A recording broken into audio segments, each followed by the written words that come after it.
Stop for a second and ask yourself, when was the last time you truly felt at peace, not because your skin looked perfect, but because your soul felt quiet? If you are tired of living for others and ready to reclaim your life, stay with me until the very end, because we are about to redefine everything you thought you knew about taking care of yourself. We are diving deep into the corners of your life that you've ignored, the parts of your spirit that have been suffocated by expectation, and the simple, radical acts of rebellion that can set you free. This is not just a list, it is a manifesto for the modern soul. We have been conditioned to believe that self-care is a luxury bought in a bottle, a 10-step skincare routine, or a weekend at an expensive spa. We see images of face masks and cucumber slices, and we think that is it. That is the peak of health. We have been sold a version of wellness that is aesthetic, photogenic, and ultimately shallow. But I want to tell you a different story today. I want to tell you that true self-care is often invisible. It is not something you apply to your face. It is something you apply to your boundaries. It is the silent revolution of the heart. True self-care is the courage to be disliked, the strength to be boring, and the wisdom to be still. It is the grit to face your own shadows and the kindness to offer yourself a hand when you fall. It involves the profound realization that social demands are not commands you must obey, but noise you must filter. The first and perhaps most powerful act of self-care you will ever perform is learning to say no. We spend so much of our lives being people-pleasers, terrified that a single refusal will crumble our reputations or break our relationships. We carry the weight of other people's expectations like a heavy cloak, fearing that if we shrug it off, we will be exposed as selfish or unkind. But every time you say yes to someone else, when your soul is screaming no, you are committing a small act of violence against your own spirit. You are telling yourself that your time, your energy, and your peace are less valuable than someone else's convenience. Saying no is not an act of selfishness, it is an act of preservation. It is drawing a circle around your energy and saying, this space is sacred. When you master the art of the no, you stop leaking your life force into things that do not matter. You stop attending events out of guilt, taking on projects out of fear, and entertaining conversations out of habit. In that newfound space, you finally have the fuel to say a resounding yes to the things that actually set your heart on fire. Imagine the freedom of a schedule that reflects your values rather than your fears. Think about the digital noise that surrounds you every day. We are all members of groups we never asked to be in, or groups that once served a purpose but now only serve to drain us. We are caught in a web of family chats that turn toxic, work groups that never sleep, and social circles that have become performance stages. Slicing through the digital clutter and leaving a group that no longer resonates with your values is a profound act of self-care. You do not owe anyone your constant availability. You do not have to endure the constant pinging of notifications that bring you nothing but anxiety, gossip, or mindless distraction. Stepping out of that circle of noise is like stepping out of a crowded, smoky room into the fresh morning air. It is choosing your mental clarity over the obligation to be included in a conversation that doesn't feed your soul. It is a digital decluttering that mirrors the cleaning of a messy home. Suddenly you can breathe again. You realize that most of the urgent messages were never important, and the world keeps spinning even if you aren't there to witness every line of text. This leads us to a much harder, more physical reality, the cutting of toxic ties. This is perhaps the most painful form of self-care, because it involves the heart and the history we share with others. We often hold on to people out of a sense of history or guilt, even when their presence in our lives feels like a heavy weight, a constant poison, or a recurring shadow.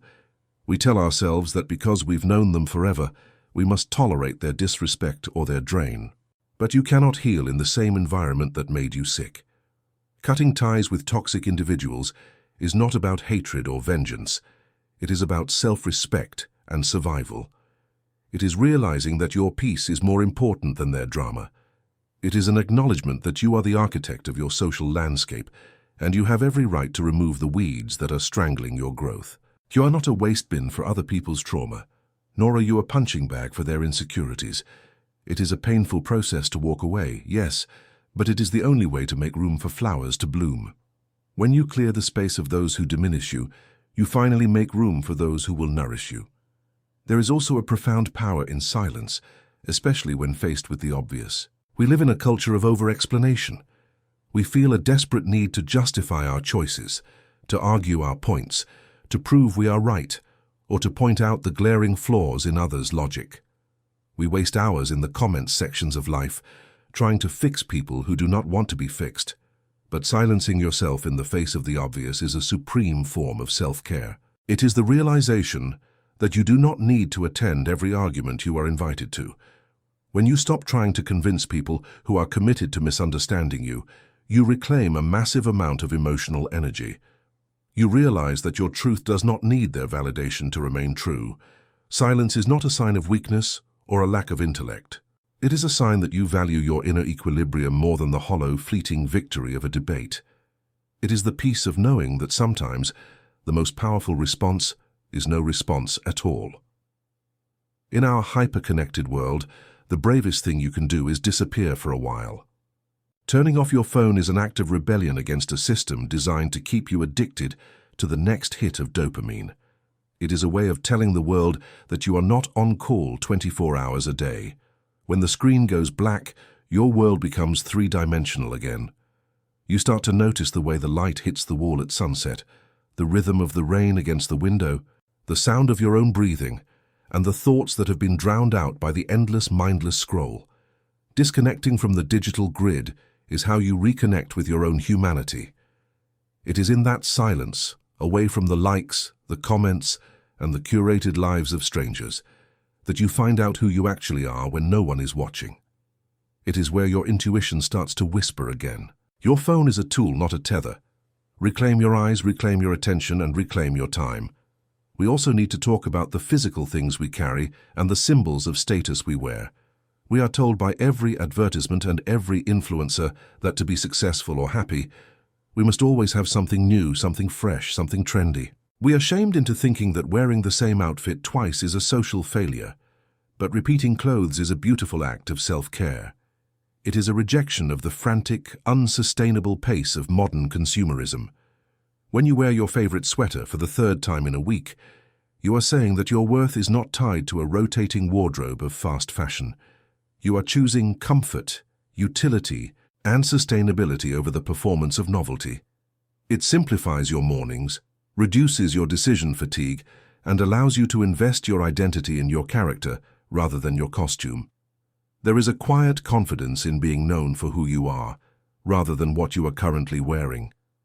It is a declaration that you have found what works for you, and you no longer need to keep searching for yourself in a department store.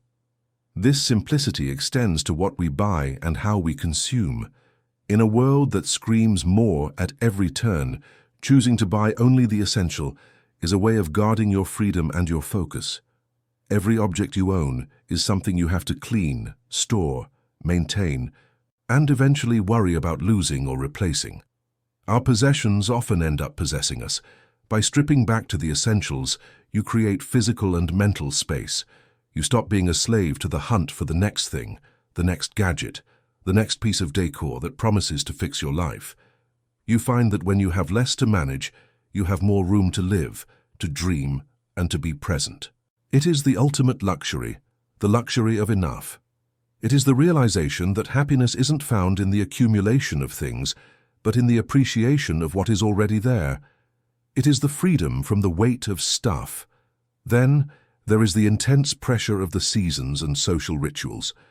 We are taught that the end of the year must be a whirlwind of parties, social obligations, gift exchanges, and forced cheer. We are expected to be everywhere at once, smiling through our exhaustion. But choosing to skip the holiday parties and prefer to enjoy the moment alone is a beautiful act of self-care. If your soul is tired, the last thing you need is a crowded room of small talk and social performance. Choosing solitude during the holidays is not about being a hermit or a Grinch. It is about honoring your current state of being. It is allowing yourself to reflect on the year that has passed, to rest your nervous system, and to enter a new cycle with a full cup rather than an empty one. There is a deep, resonant joy in being your own best company, in cooking a meal for one, in reading a book by the fire, and in realizing that you are sufficient. You do not need a crowd to feel celebrated. Perhaps the most difficult habit to break is the internal demand for perfection. We are our own harshest critics, holding ourselves to impossible standards that we would never demand of a friend. We extend that harshness to those around us, creating an environment of constant tension and disappointment. But true self-care is the radical act of letting go of perfection. It is accepting the messy, the unfinished, the flawed, and the good enough. When you stop demanding perfection from yourself, you stop living in a state of constant, perceived failure. You give yourself permission to be human, to make mistakes, to be clumsy, and to grow through them. And when you extend that grace to others, your relationships transform from battlegrounds of expectation into havens of true acceptance. It is the relief of finally putting down the heavy burden of perfect and picking up the light, breathable fabric of real.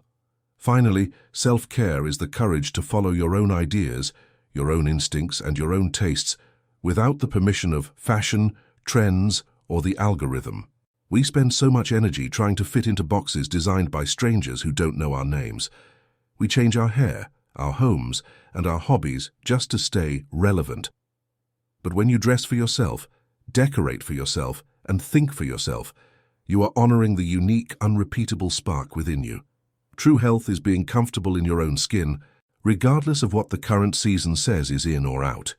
It is the ultimate homecoming, returning to yourself exactly as you are and realizing that you were never broken to begin with. It is following your own curiosity wherever it leads, even if it leads you away from the crowd. The most vital lesson in this journey is understanding that social demands should never be met in their entirety.